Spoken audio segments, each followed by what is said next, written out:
नमस्ते मित्रों, एक बार फिर से स्वागत है आप सभी का हमारे YouTube चैनल में।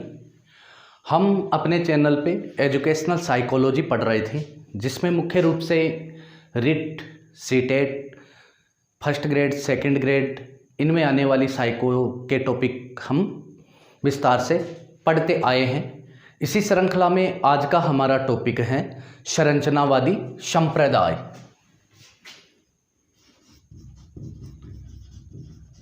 संरचनावादी संप्रदाय, जैसे आपने पढ़ा होगा व्यवहारवादी संप्रदाय, साहचर्यवाद और संरचनावाद यानी स्ट्रक्चरलिज्म।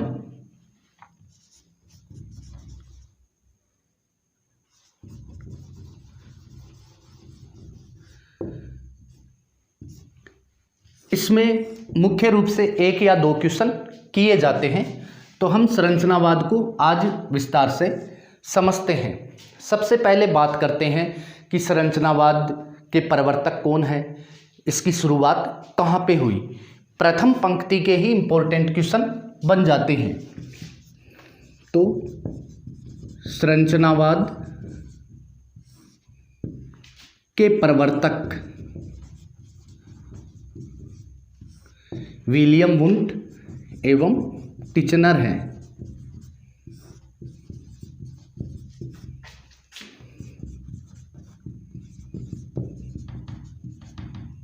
जैसे व्यवहारवादी संप्रदाय का प्रवर्तक जेबी वॉटसन को माना जाता है, जिन्होंने बिहेवियरिज्म पुस्तक लिखी थी। वैसे ही मनोविज्ञान के संरचनावाद के प्रवर्तक विलियम वुंट एवं टिचनर हैं। इसे संरचनावादी संप्रदाय एवं संरचनात्मक मनोविज्ञान के नाम से भी जाना जाता है। यदि संरचनावाद के प्रवर्तक ही पूछा जाता है या फिर ये पूछा जाता है संरचनात्मक मनोविज्ञान के प्रतिपादक कौन है, तो भी अपना आंसर यही होगा, विलियम वुंट एवं टिचनर। संरचनात्मक मनोविज्ञान को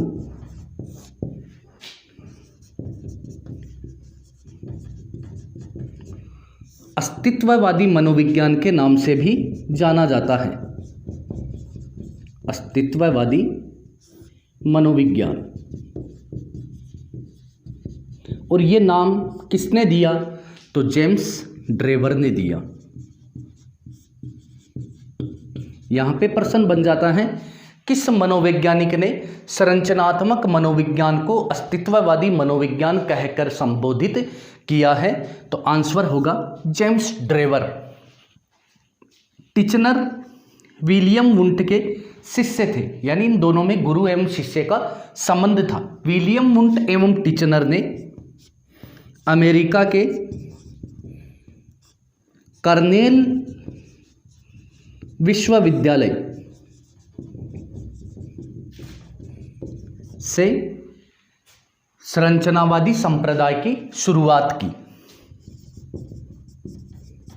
इसका प्रारंभ किया। तो संरचनावाद का उदय कहाँ हुआ, यूएसए में, यूनाइटेड स्टेट ऑफ अमेरिका में।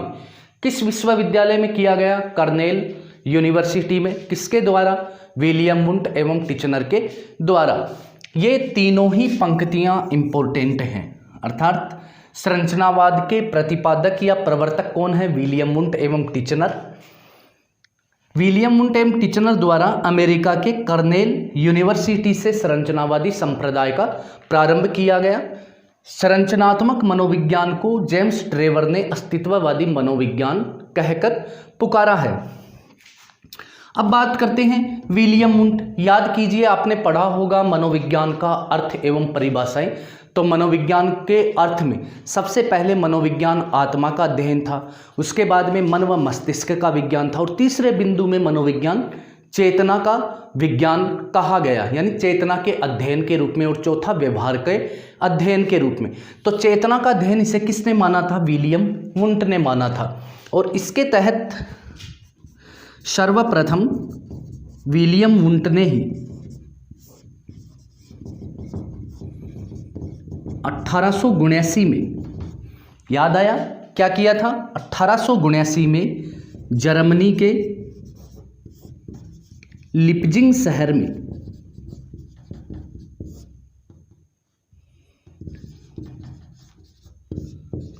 प्रथम मनोवैज्ञानिक प्रयोगशाला की स्थापना की थी। प्रथम मनोवैज्ञानिक प्रयोगशाला की स्थापना। प्रश्न ये भी बनता है, पूर्व में हम पढ़ भी चुके हैं, लेकिन पूर्व ज्ञान का संबंध बनाए रखना आवश्यक है। सर्वप्रथम विलियम वुंट ने ही 1879 में जर्मनी के लिपजिंग शहर में प्रथम मनोवैज्ञानिक प्रयोगशाला की स्थापना की। परिणाम स्वरूप क्या हुआ? इसके परिणाम स्वरूप मनोविज्ञान दर्शन शास्त्र से पृथक हो गई।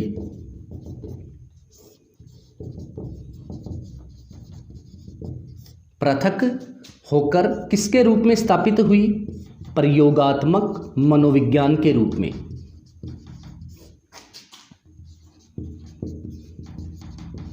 प्रश्न बनेगा क्या?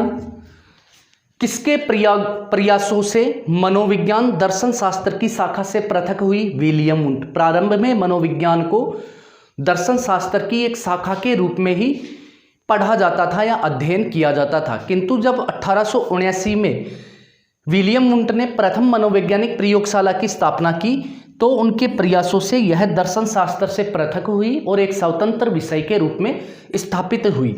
और इसका स्वरूप कैसा हो गया? प्रयोगात्मक। तो प्रयोगात्मक मनोविज्ञान के जनक कौन है? William Wundt. प्रयोगात्मक मनोविज्ञान के जन्मदाता कौन है? William Wundt. तो संरचनावादी संप्रदाय के भी प्रवर्तक कौन है? William Wundt. जब मनोविज्ञान को चेतना का अध्ययन माना गया और विलियम वुंट ने इसको विस्तार दिया और यह माना गया कि मनोविज्ञान चेतन अनुभूतियों का अध्ययन करने वाला विज्ञान है, उसी के साथ संरचनावादी संप्रदाय की भी शुरुआत हुई। तो यहाँ पे एक चीज और जुड़ जाती है, क्या? संरचनावाद के प्रयासों से मनोविज्ञान, यही पंक्तियां आ जाएंगी। दर्शन शास्त्र से पृथक हुई और प्रयोगात्मक मनोविज्ञान के रूप में स्थापित हुई या क्रमबद्ध अध्ययन के द्वारा स्वतंत्र शाखा के रूप में स्थापित हुई, अर्थात दर्शन शास्त्र से अलग हो गई। तो यहाँ पे ध्यान दें, सर्वप्रथम विलियम वुंट ने जब 1879 में जर्मनी के लिपजिंग शहर में प्रथम मनोवैज्ञानिक प्रयोगशाला की स्थापना की तो प्रयोगात्मक मनोविज्ञान का प्रारंभ हुआ। इसलिए विलियम वुंट को प्रयोगात्मक मनोविज्ञान का जनक भी कहा जाता है तथा मनोविज्ञान दर्शन शास्त्र की शाखा से पृथक होकर स्वतंत्र रूप से स्थापित हुई। इसी के साथ संरचनावादी संप्रदाय का सूत्रपात हुआ।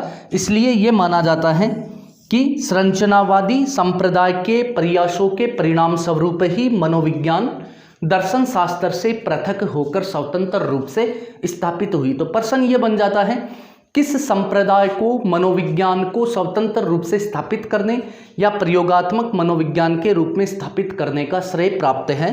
तो वह है संरचनावादी संप्रदाय। विलियम वुंट मनोविज्ञान को क्या मानते हैं? चेतना का अध्ययन करने वाला विज्ञान मानते हैं। तो संरचनावाद में भी किसका अध्ययन किया जाता है? चेतना का ही अध्ययन किया जाता है, चेतन अनुभूतियों का अध्ययन किया जाता है। लेकिन इस अर्थ को नकार दिया गया था। क्यों? विलियम मैकडूगल ने अपनी पुस्तक आउटलाइन ऑफ साइकोलॉजी में लिखा था कि चेतना एक बहुत बुरा शब्द है और यह मनोविज्ञान के लिए बड़े ही दुर्भाग्य की बात है कि यह शब्द सामान्य प्रचलन में आ गया है। तो चेतना शब्द की आलोचना किसने की? विलियम मैकडूगल ने। कौन सी बुक में? आउटलाइन ऑफ साइकोलॉजी में। इसके अलावा सिगमंड फ्राइड ने भी चेतना की आलोचना की थी। क्यों? क्योंकि उन्होंने अपने मनोविश्लेषणात्मक सिद्धांत में कहा कि मानव मन का केवल एक चेतन भाग ही नहीं होता, बल्कि मानव मन के तो 3 भाग होते हैं। कौन कौन से?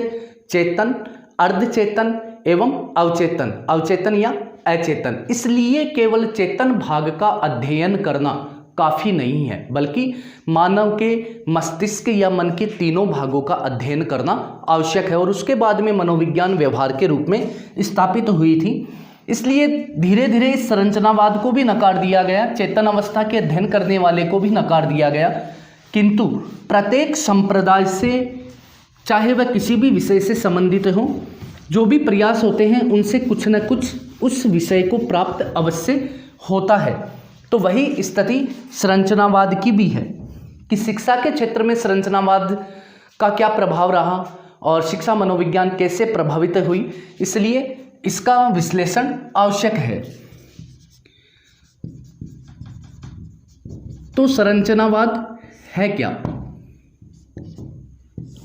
संरचनावाद में मुख्य रूप से चेतन अनुभूतियों का अध्ययन किया जाता है।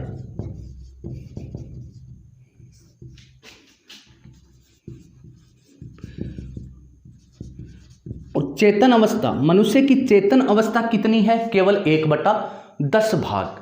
सिगमंड फ्राइड के अनुसार चेतन संपूर्ण भाग का 1/10 होता है और अचेतन 9/10 होता है, यानी 10%। हम जिस जागृत अवस्था में होते हैं, अर्थात अभी जैसे मैं आपको पढ़ा रहा हूँ तो ये मेरी जागृत अवस्था है, ये चेतन अवस्था है और मनुष्य को सारी अनुभूतियाँ चेतन अवस्था में ही होती है। बोलना, पढ़ना, लिखना, सीखना, पहनना, मकान बनाना, चलना फिरना, सामाजिक संबंध बनाना, ये सिर्फ 10% के हैं। बाकी तो अचेतन मन यानी 90% भाग मस्तिष्क का सोया पड़ा रहता है।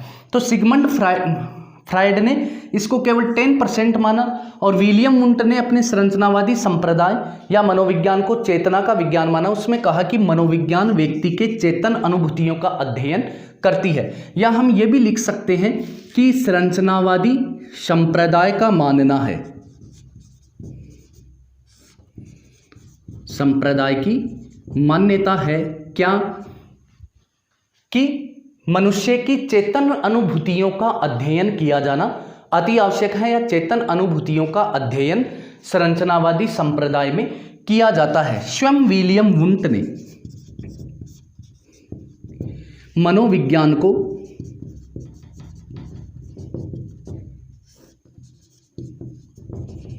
चेतन अनुभूतियों का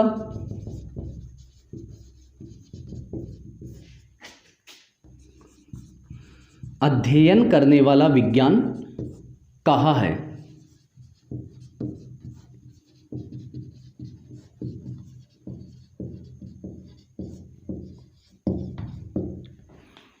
विलियम वुंट ने लिखा है, मनोविज्ञान मानव की चेतन अनुभूतियों का वर्णन एवं व्याख्या करता है। अर्थात विलियम वुंट के अनुसार केवल मनोविज्ञान में व्यक्ति या मनुष्य की चेतन अनुभूतियों का अध्ययन ही किया जाता है।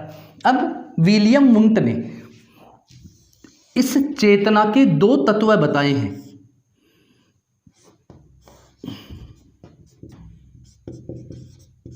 कौन कौन से? एक तो संवेदना और एक भाव। विलियम वुंट चेतन अनुभूतियों पे अपना ध्यान केंद्रित करते हैं और मानव की चेतना के उन्होंने 2 तत्व बताए हैं, एक संवेदना और एक भाव। प्रत्येक मनुष्य संवेदनशील होता है और भावमय प्राणी होता है, अर्थात किसी भी क्रिया की प्रतिक्रिया हमारे अंदर जो होती है वो हमारे भाव होते हैं, चाहे वह विचारों से हो, चिंतन से हो, तर्क से हो, कल्पना से हो। इस प्रत्येक भाव को विलियम वुंट क्या बोलता है कि प्रत्येक भाव का अध्ययन 3 विमाओं के द्वारा किया जा सकता है। भाव का अध्ययन 3 विमाओं के द्वारा किया जा सकता है।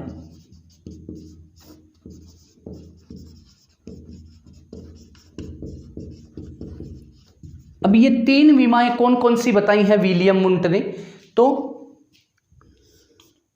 प्रथम है उत्तेजना शांत,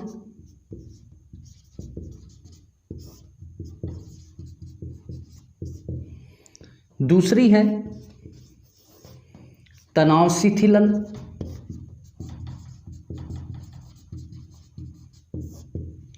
और तीसरा है सुखद एवं दुखद। अर्थात विलियम वुंट ये कहना चाहता है कि चेतन अवस्था में मनुष्य के अंदर जो भी भाव आते हैं, अर्थात वह जो कुछ भी महसूस करता है, जो कुछ भी प्रकट करता है, जो कुछ भी उसे एहसास होता है, उन सभी भावों का या प्रत्येक भाव का अध्ययन 3 विमाओं के द्वारा किया जा सकता है। और ये 3 विमाओं में प्रथम है उत्तेजना शांत, अर्थात जब कोई व्यक्ति किसी कार्य से उत्तेजित होता है तो ऐसे क्या कार्य भी होते हैं जिसके द्वारा उसकी उत्तेजना शांत होती है या कुछ समय बाद स्वतः ही वह शांत होता है।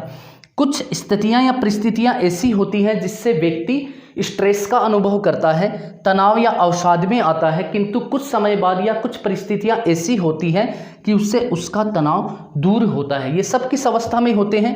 चेतन अवस्था में। इसके अलावा कुछ परिस्थितियां ऐसी होती हैं जो सुखद होती हैं, कुछ दुखद होती हैं। इन सभी तीनों विमाओं के द्वारा ही व्यक्ति का पूरा स्ट्रक्चर तैयार होता है या उसकी प्रत्येक मानसिक प्रक्रिया निर्धारित होती है, या हम यूँ कहें संपूर्ण मानसिक प्रक्रिया निर्धारित होती है जिसके द्वारा वह चेतन अवस्था में कार्य करता है। इन तीनों विमाओं को भाव का त्रिविमीय सिद्धांत कहा गया। भाव का त्रिविमीय सिद्धांत। तो भाव का त्रिविमीय सिद्धांत किसने दिया? विलियम वुंट ने दिया। एक बार पुनः देखते हैं इसे। विलियम वुंट मनोविज्ञान को चेतन अनुभूतियों का अध्ययन करने वाला विज्ञान मानता है तथा विलियम वुंट चेतन अवस्था के 2 तत्व बताता है। कौन कौन से? संवेदना और भाव, तथा प्रत्येक भाव का अध्ययन वह 3 विमाओं के द्वारा करता है, या ये बोलता है कि 3 विमाओं के द्वारा किया जा सकता है। प्रथम विमा है उत्तेजना शांत, दूसरी है तनाव शिथिलन और तीसरी है सुखद एवं दुखद। आप अपने दैनिक जीवन में भी देख सकते हो, इन तीनों प्रक्रियाओं का आप हर रोज सामना करते हो। कोई ना कोई ऐसी छोटी मोटी घटना होती है कि आपके चेहरे पे सिकन आ जाती है, अर्थात आप अवसाद, चाहे वह क्षणिक है होता है, लेकिन कुछ देर बाद में आप शिथिल हो जाते हो। कई बार आपको उत्तेजना का एहसास होता है, अर्थात गुस्सा आता है, चाहे वह क्षणिक हो, किंतु कुछ समय बाद आप शांत हो जाते हैं। कुछ कार्य ऐसे होते हैं जो आपको सुखद लगते हैं, जिनसे आपको आनंद प्राप्त होता है, और कुछ ऐसे होते हैं जो पीड़ा देते हैं या दुखदायी होते हैं। इन तीनों ही विमाओं को वह भाव का त्रिविमीय सिद्धांत बोलता है। तो भाव का त्रिविमीय सिद्धांत किसके द्वारा दिया गया? विलियम वुंट के द्वारा दिया गया। टिचनर जो विलियम वुंट के शिष्य थे, उन्होंने क्या किया?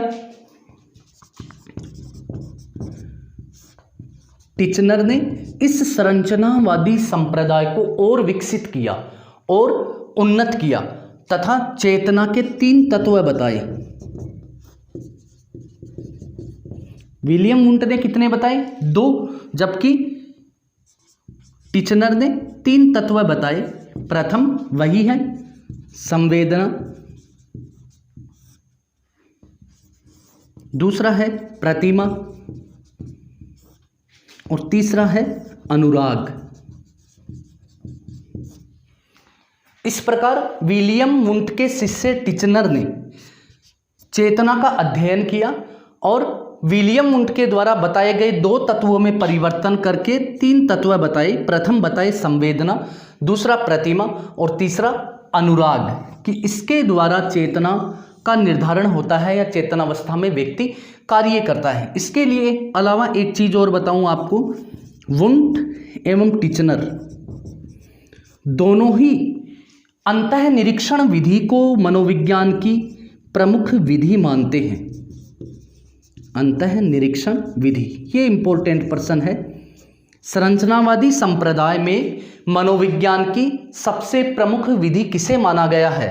अंतः निरीक्षण विधि, अर्थात आत्मनिरीक्षण विधि, जो मनोविज्ञान की सबसे प्राचीन विधि है और जो जॉन लॉक से जुड़ी हुई है। अंतः निरीक्षण विधि विलियम वुंट एवं टिचनर दोनों ही संरचनावादी संप्रदाय के तहत मनोविज्ञान की प्रमुख विधि अंतः निरीक्षण विधि को मानते हैं। अर्थात प्रत्येक व्यक्ति को अपना आत्म अवलोकन करना चाहिए और अपने अंदर जो भी कमी है, जो भी तनाव उत्पन्न करने वाले कारक हैं उनका स्व अवलोकन करके उनको दूर करने का प्रयास करना चाहिए।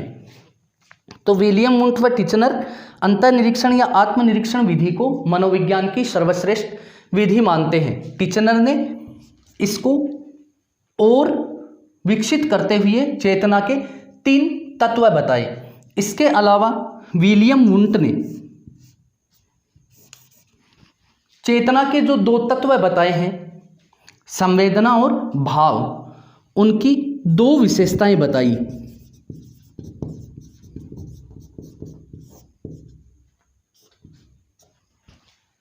जबकि टिचनर ने उसकी 3 विशेषताएं बताई। सिर्फ इतना ही अंतर इन दोनों के विचारों में पाया गया। क्या? विलियम वुंट ने उन 2 तत्वों की जो 2 विशेषताएं बताई, वह बताई उसने गुण एवं तीव्रता, जबकि इसने 3 नहीं, इसने 4 बताई। और गुण व तीव्रता के साथ इसने और क्या जोड़ दिया? गुण, तीव्रता, स्पष्टता एवं अवधि। अर्थात प्रत्येक भाव कुछ निश्चित अवधि के लिए होता है, उसका स्पष्ट प्रभाव होता है, चाहे वह तीव्र हो या न हो। और गुण यानी कि प्रत्येक क्रिया का प्रभाव अवश्य होता है, चाहे वह नकारात्मक हो या सकारात्मक हो। तो विलियम वुंट ने चेतना के जो 2 तत्व बताए, संवेदना और भाव, उसकी 2 विशेषताएं बताई हैं कि गुण और तीव्रता। जबकि टिचनर ने चेतना के 3 तत्व बताए, संवेदना, प्रतिमा एवं अनुराग, और इनकी 4 विशेषताएं बताई। क्या? गुण, तीव्रता, स्पष्टता एवं अवधि। इन सब का वह अवलोकन करने के लिए आत्मनिरीक्षण या अंतःनिरीक्षण विधि को प्रमुख मानते हैं। तो संरचनावादी संप्रदाय में यदि हम अब देखें तो यही पाते हैं कि मुख्य रूप से इसमें चेतन अवस्था का अध्ययन किया जाता है और निष्कर्ष के रूप में इसमें निकलता है कि संरचनावादी संप्रदाय की मान्यता है मानव की चेतना का स्रोत उसकी मानसिक प्रक्रियाओं में निहित है। उसकी मानसिक प्रक्रियाओं में निहित है। अर्थात हम चेतन अवस्था में जो भी कार्य करते हैं उसके लिए हमें अपनी समस्त मानसिक प्रक्रियाओं का सहारा लेना पड़ता है। इसलिए विलियम वुंट एवं टिचनर का मानना है कि मानव की चेतना को समझना है तो इसके लिए मनुष्य की संपूर्ण मानसिक प्रक्रिया का अध्ययन करना होगा, तभी हम चेतना को समझ सकते हैं। अर्थात संरचनावादी संप्रदाय की मान्यता है कि मानव की चेतना का स्रोत उसकी समस्त मानसिक प्रक्रियाएं होती हैं। इसलिए हमें मनुष्य की चेतन अवस्था को समझना है या चेतना को समझना है तो उसकी संपूर्ण मानसिक प्रक्रियाओं का अध्ययन हमें करना होगा। यही संरचनावादी संप्रदाय की प्रमुख विशेषता है। अब बात करते हैं संरचनावादी संप्रदाय का शिक्षा के क्षेत्र में क्या योगदान है।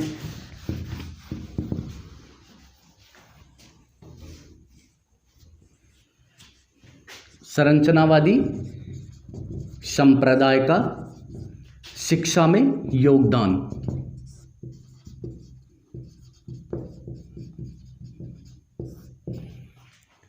पहला योगदान, शिक्षा मनोविज्ञान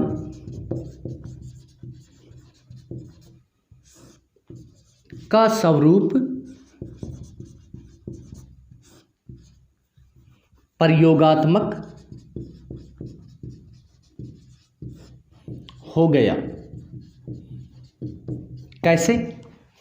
संरचनावादी संप्रदाय को ही यह श्रेय दिया जाता है कि मनोविज्ञान दर्शन शास्त्र की शाखा से पृथक होकर प्रयोगात्मक स्वरूप में आई। जब मनोविज्ञान प्रयोगात्मक स्वरूप में आई तो मनोविज्ञान की प्रत्येक शाखा के साथ साथ शिक्षा मनोविज्ञान का स्वरूप भी क्या हो गया, प्रयोगात्मक। सबसे पहला योगदान इसी का था, यानी पहले केवल दर्शन शास्त्र के रूप में इसमें कल्पनाओं की प्रधानता थी, किंतु संरचनावाद के परिणाम स्वरूप प्रयोगात्मक मनोविज्ञान की शुरुआत हुई, क्योंकि सर्वप्रथम विलियम वुंट ने ही मनोवैज्ञानिक प्रयोगशाला की स्थापना की थी। तो अब शिक्षा के क्षेत्र में भी प्रयोग किए जाने लगे, अर्थात संरचनावादी संप्रदाय के परिणाम स्वरूप शिक्षा का ये मनोविज्ञान का स्वरूप प्रयोगात्मक हुआ। धीरे धीरे मनोविज्ञान की प्रत्येक शाखा का स्वरूप प्रयोगात्मक होने लगा और उसी के परिणाम स्वरूप शिक्षा मनोविज्ञान का स्वरूप भी प्रयोगात्मक हो गया।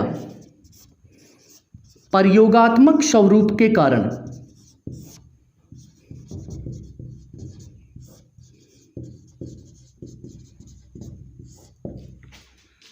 शिक्षा के क्षेत्र में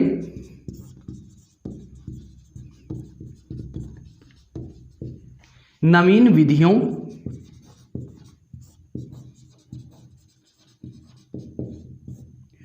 प्रविधियों एवं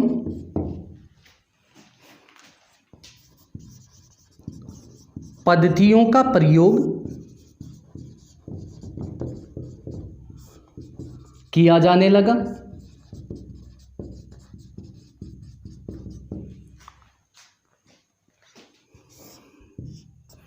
जब शिक्षा मनोविज्ञान का स्वरूप प्रयोगात्मक हुआ तो मनोवैज्ञानिकों ने शिक्षा के स्तर को सुधारने के लिए बालकों के स्तर के अनुसार विभिन्न प्रकार की विधियों अर्थात उनके व्यक्तित्व को पहचानने के लिए, इसके अलावा शिक्षण विधियां, शिक्षण कौशल, शिक्षण प्रविधियां, इनका प्रयोग किया जाने लगा।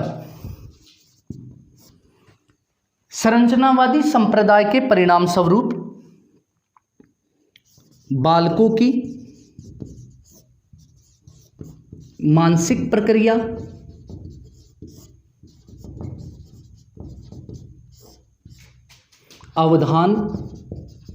अवधान का मतलब होता है ध्यान। जैसे कई बार हम टीचिंग प्रैक्टिस के दौरान आपने नोट देखा होगा कि कक्षा अवधान उत्तम नहीं है या उत्तम था, अर्थात टीचर जो पढ़ा रहा है और बच्चों का पूरा ध्यान टीचर पे या बोर्ड पे केंद्रित है तो उसे हम अवधान बोलते हैं।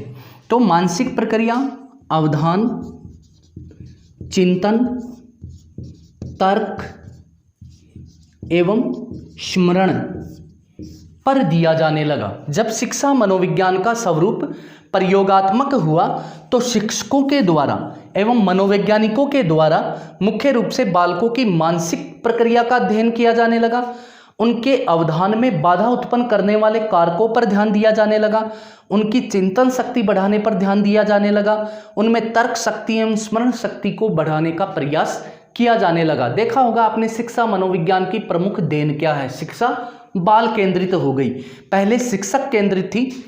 तो ये मुख्य रूप से संरचनावादी संप्रदाय से संभव हुआ कि अब शिक्षा के क्षेत्र में बालकों की मानसिक प्रक्रिया, अवधान, चिंतन, तर्क, स्मरण आदि पर ध्यान केंद्रित किया जाने लगा और इसी के अनुसार पाठ्यक्रम निर्धारित किए जाने लगे। अगला है संरचनावादी संप्रदाय के परिणाम स्वरूप शिक्षा के क्षेत्र में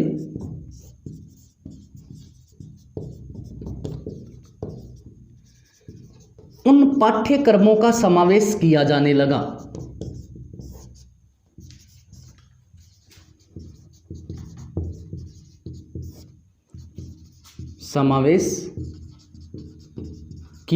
लगा जिनकी सहायता से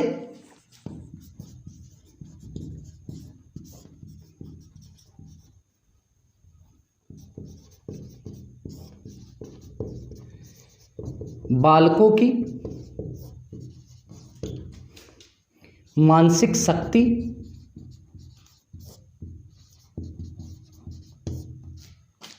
स्मरण, प्रत्यक्षण, चिंतन की शक्ति का समुचित विकास हो सके। अर्थात शिक्षा का स्वरूप ऐसा हो गया जिससे बालकों का सर्वांगीण विकास हो सके। तो पाठ्यक्रमों में बदलाव मुख्यतः संरचनावादी संप्रदाय की देन है। अर्थात संरचनावादी संप्रदाय के परिणाम स्वरूप शिक्षा के क्षेत्र में ऐसे पाठ्यक्रमों का विशेष स्थान हो गया जिनकी सहायता से बालकों की मानसिक शक्ति का विकास हो, मानसिक प्रक्रिया का विकास हो, उनमें तर्क, चिंतन, कल्पना, स्मरण, प्रत्यक्षण, इन शक्तियों का समुचित विकास करने का प्रयास किया जाने लगा। अर्थात बालक का सर्वांगीण विकास करना शिक्षा का प्रमुख ध्येय बन गया। ये था अपना संरचनावादी संप्रदाय जो विलियम वुंट एवं टिचनर की देन है। धन्यवाद। मिलते हैं एक नए वीडियो के साथ शीघ्र ही।